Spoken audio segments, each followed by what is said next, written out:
Hey, what's up everyone? Today I'm going to give you a review of this mini split mount that I received from the brand so I can give you an unboxing video and you know what to expect when you receive it. Now it comes with these two giant large brackets that can hold up to 480 pounds of weight and it's just meant for a unit of a mini split from 18,000 to 24,000 BTUs. It also comes with this leveling bracket which has a leveler built right into that.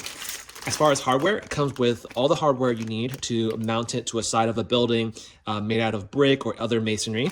It does come with rubber stoppers and all the hardware to make sure that your brackets stay in place, and also has enough kind of brackets here so that it can attach to the mini split itself.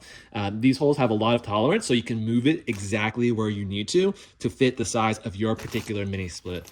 Overall, I feel like this is pretty high quality, and I hope you found this helpful, and have a great day.